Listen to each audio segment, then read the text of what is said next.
which methods do you use in your research? I think it's a methodological mixture of more traditional historical research on archives and on written sources, assessing critically different kind of documents and texts, often which are being written from a Eurocentric viewpoint, and for example, can be quite. They must be, as it often said, be read against the grain to get perspectives on African agencies and communities, but also working together collaboratively with anthropologists and with historians doing field work and getting, for example, life stories, bringing in biographical approaches, for example, through interviews. So this kind of bringing together diverse sources and trying to build up a new picture or focus our view. In the 70s, under the umbrella of Health for All, there was a renewed interest of traditional healers.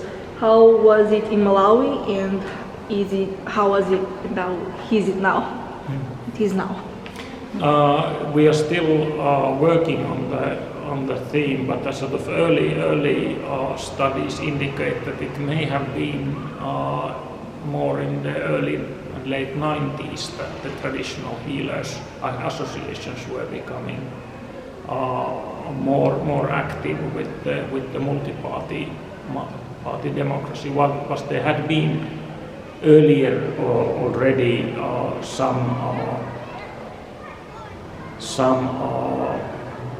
ideas about possible collaboration between medical services and traditional healers. I think in practice there's been quite a bit of disconnection, and not only in Malawi but in several countries, that this idea of incorporating traditional healers and medical services has turned out to be quite challenging in practice in most countries. In a local level there might be, at individual level there might be more collaboration, official or unofficial, but in sort of bigger picture it's challenging to combine the two systems, so to speak. I think your latest work focused on the intersection between health and politics. What can you tell us about it? I think that health and healing and politics, they become historically visible often in times of crises, such as an epidemic crisis or in a political upheaval, for example, a colonial conquest or in wartime.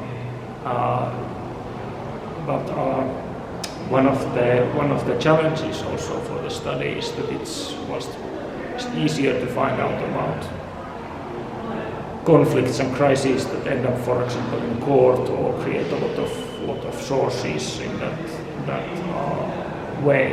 It's easier to find out about this than it's about more everyday, more peaceful times when there's no conflict. So balancing between the sort of conflict situation and the more everyday histories of healing and politics, and the more sort of micro-politics also in a local community.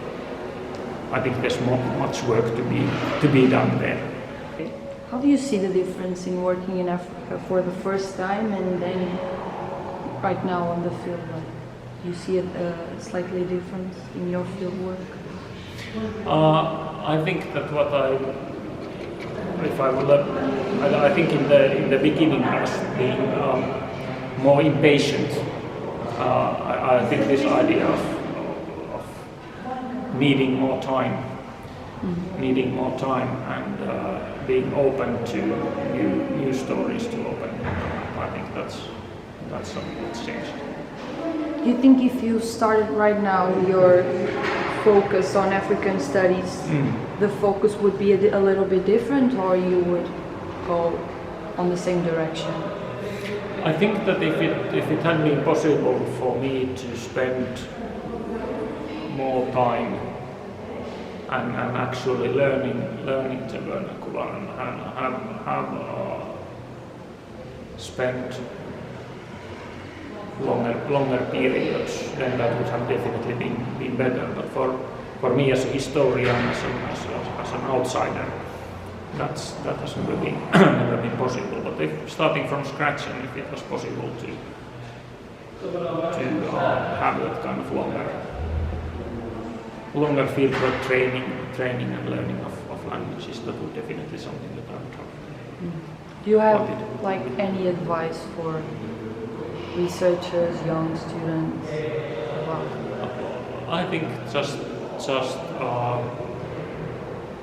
trying out what interests you and be ready to change things if things take unexpected turns, because often we don't know when we start out, we don't know where the research and studies are going to take us. So just be open to possibilities and see what you can do.